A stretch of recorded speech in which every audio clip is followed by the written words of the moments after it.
Welcome in, ladies and gentlemen, boys and girls, children of all ages. This is the Fast Break OT edition. I'm Sean Anderson. Alongside me is Ricky Widmer. What's up, what's up? And Dave Oster. Hey, everybody. I don't know if we should do the old, because, this is the OT edition. This is the relaxed. This is your first OT edition. This is my first OT. But, I don't know if we should do, the what's up, I don't know if I have the stamina for an overtime. I've never played I've never been in an overtime segment before. Nut up, Jimmy Butler. Let's go. Damn. You're going to be playing 40 minutes. All right? I don't get to be like Lonzo. I don't get to sit the first 7 and then maybe play the last. Maybe you get to play the fourth quarter. Okay. Maybe, kid. Okay. But we are in OT, and we're going to be talking about something along the lines of Jimmy Butler. We're talking Chicago Bulls, and should they fire Fred Hoiberg? We're not talking about at the end of the season. He's gone. He's done in Chicago. But, right now. Right now, should they fire Fred Hoiberg? Because they're not going to win. Fred Hoiberg's doing nothing. I mean, why keep Fred around? Well, it's a touchy subject, for me at least. Why? Only because I I like Fred as a person. And I like Fred overall. He's a great guy. He's a huge fan of the podcast. Huge fan. Huge fan of the podcast. Watches everything we toss out there. We love Fred Hoiberg. He was the first person to buy a T-shirt from us. That's true. Got to see his son sit on the bench at the UC when he played in Michigan State. He's from Homer Glen? Burridge. That's it. Yep. That's where he's from. But the thing that I'm torn between this, because part of me is saying fire him and get David Fizdale, who you guys talked about last week. Immediately when Fizdale got fired, I'm like, can we just fire Fred Hoiberg? I like Fred, but can we just fire him now, bring in Fizdale? But then there's another part of me that's like, you know what? Fred hasn't had the opportunity to work with the team he wants because he had to deal with the fiasco of last season with D. Wade and Jimmy Butler. This is really year one for him, getting to work with his young guys. They drafted a guy like Marketing that kind of fits his system. That's where I'm torn, Dave. I'm torn between yes and no. I don't know why you're torn. He's not a good coach. Yeah, do you feel like he could somehow coach next year for the Chicago Bulls? Yes, I feel like he will most likely coach next year because we gave him a 5-year deal, and Reinsdorf and Garpax won't want to give him the money early. I think that if we do fire him, it'll be after 3 at the earliest, 4 probably. I mean, he knows we're cheap. That's Bulls ownership right there. That's just Chicago ownership besides the Ricketts. I'd say it's the Reinsdorfs. Well, plus what coach, let's say Dave Fizdale, would he for sure want to come to Chicago? I feel like they're he's not a winning team right now. I don't know about that. I think Fizdale. What coach would want to come here? But that's the thing. It's Chicago. It's not like it's not a glamorous job. You have the 3rd largest media market. You have, and I know we talk about money all the time. We just brought up them being cheap, but I mean, I feel like you could probably pretty historic franchise too. Yeah, you could sell people on coming to Chicago. You almost got LeBron back when the whole decision days. I was hoping. You got Carlos Boozer. You got Carlos Boozer. I was just about to say that.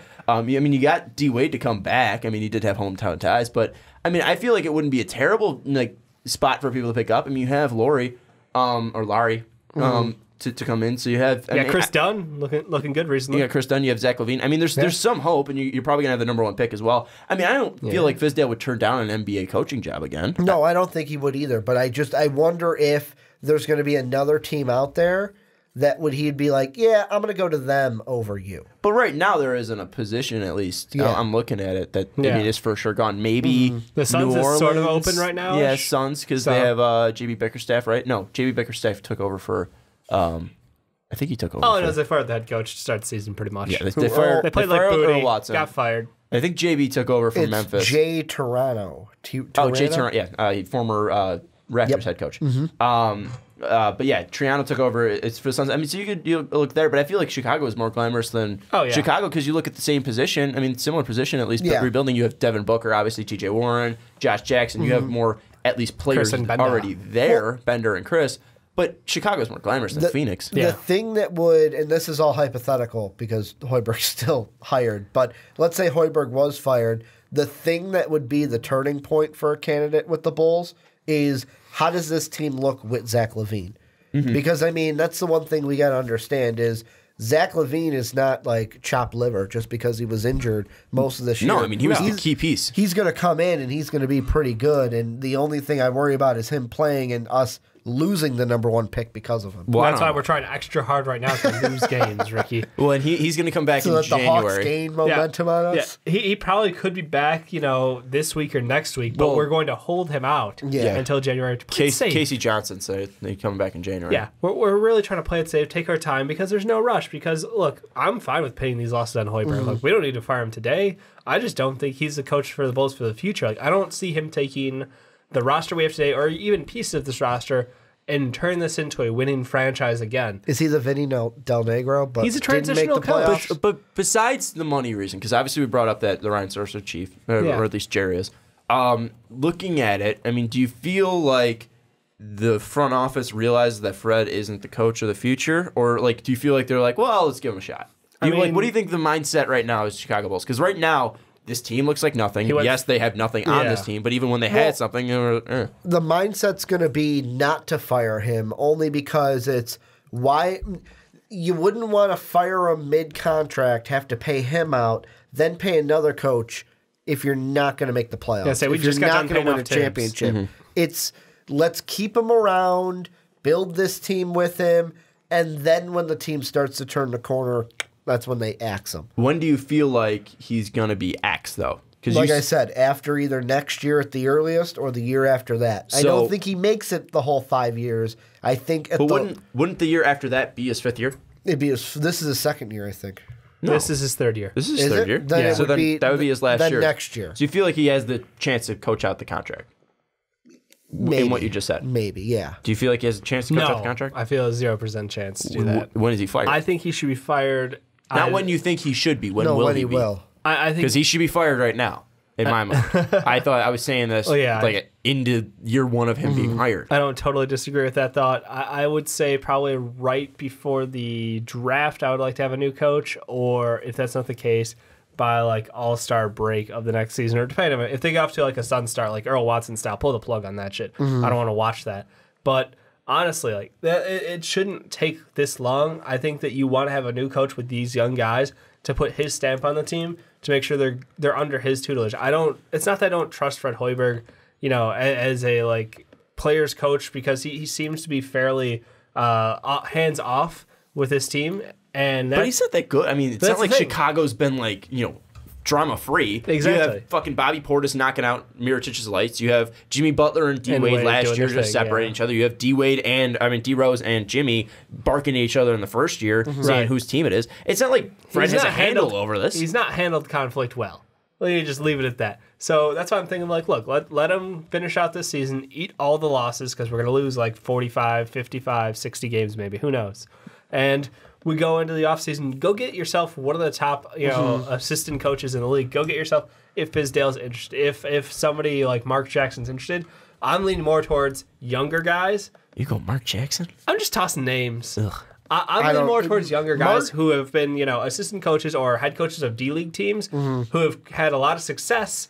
Maybe a Stackhouse. I was about to say, Jerry motherfucking Stackhouse. Maybe somebody like that. The Miami Heat assistant coach, Dan Craig, did very well in the D-League recently, and he seems to be a pretty smart guy under the tutelage of Spoelstra and Pat Riley. Like, go for some of those richer coaching trees and try to lure one of those guys who has worked with young talent recently. Ricky, I'm going to go to your range. I'm going to go on the college range. Always been brought up. Always a guy, big guy from VCU, now at Texas. Shaka, I was just thinking about him. What do you think about Shaka in Chicago? He wouldn't. No. He wouldn't go to the NBA, especially Chicago? I don't think so, because I think that Shaka right now I see him coaching at Texas.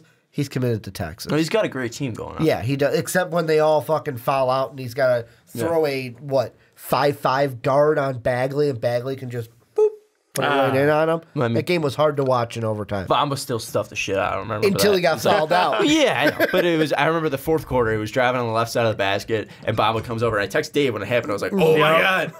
It's like the thing that's weird is this is the thing I feel like with Fred Hoiberg is. The situation he's been put in Chicago was not the easiest one, because you get rid of Thibodeau like you did. Obviously, there's backlash when you bring in a head coach. Yep. And plus, Hoiberg's a guy where, coming from the college ranks, I've seen this year this team gel a little, even though we're losing games. they gel a little bit more, they gel better is what I'm trying to say. Because I feel like he works better with younger players. Well, do you also feel like that he can grow with the team and not how's be he gelling this year? Nobody on this team has an ego. That's the thing. That too. I mean, nobody on this team deserves to have an ego because they all suck. Yeah, who's gelling this year is my question because they're 3-19 right now. Well, no, I'm saying like we're not winning games, but there are flashes. Are they having fun? There are flashes where I'm like, okay, like that was a good play. Like, oh, okay, there's something there that they're trying to get working. We just don't have the talent. I don't know. This year. I mean, like he doesn't seem to be making Laurie the key piece of this team right now. Early on, when he was clearly our best weapon and is the future of the team, he wasn't our number one on offense. Why are we letting Justin Holiday and Jeremy Grant toss up 20 shots a night when you have the future of the franchise who looked good early on? Is he the future of the franchise though, or is he just the guy that's going to? He's your number two probably next to. But is he the guy? Zach, who's not playing? Talking long term here. Yeah. Is he the guy that is good for the system? He'll fit in it, and then next year we're getting that guy that's going to be the number two with Zach LaVine. I mean, I think Laurie's a number 2 or 3 option on the best 10 teams, but he's a 7-footer who can shoot from the outside. Like that is needed in today's NBA. Why not just let him take shots? He can also get to the basket too. Yeah. Hold up. What? The guy who you draft number 1 overall is going to be your number 1. It's not going to be Zach LaVine. It's not going to be Laurie. He's going to grow into the number 1, but his first year, he might be the number 2. Just want to clear that up. Right now, if you take Michael Porter Jr., is not going to be like your 3 behind Laurie. I will buy a Porter Jr. jersey day after. No, I'm saying will you buy a Bagley jersey? Yes. Will you buy a Bamba jersey? Yes. Will you buy a Colin Sexton There's only one player in this draft that might make me denounce my Bulls fandom. Yes, until he's off the team. I hope they take I can't wait to get a Grayson Allen. Can I just say this? Hold on. No. Shut up. This is what I hope happens. A, you fire Fred Hoiberg. B, they rehire Phil Jackson. C, they draft Grayson Allen. Okay, go with your point. There are 2 players in the NFL, in football and basketball, that might make me denounce my fandoms until they are off my team. One is Grayson Allen. The one in the NFL, who do you think it is? Vontae Burfict. No. He's in college, going to be in the draft this year. Let me grab my nuts for you, Sean. Oh, Baker. If he's a Viking, I'm not going to like that at all. I don't know. I don't like Baker. I kind of like Baker. But the thing is, he's not going to be a Patriot. He's not going to be a Bear. So I don't exactly. He could be a Patriot. It's risk-free. There's no way Bill Belichick drafts Baker Maybe Mayfield. in the 3rd round. I do want to put draft in the tags though. So who are they taking number 1? The Bulls. If they get who do you want to take? I take either Bagley or Porter Jr. Okay, there we go. Now you can put NBA draft in the tags. Sure. Should be Luka. 12 minutes in. What do you think? Because I've been seeing in the comment section, a lot of people are like, "But Luka's going to be too slow for the NBA." That's what I say. Is he going to be too slow? No. I'm not. He's slow. Okay. I will say he looks slow against the Spaniards. In what is he playing? La Liga? He's not playing La Liga. What is he playing? The EuroLeague. EuroLeague. Yeah, but there's some like actual league. Yeah, there's an actual name for it. The Spanish league, whatever. He looks slow out there. He's not a explosive athlete. He's a very well-rounded athlete, and he could be a great player. But he's not. He doesn't have LeBron James quickness. He doesn't have he doesn't have De'Aaron Fox quickness. Nope. He doesn't have he's got maybe.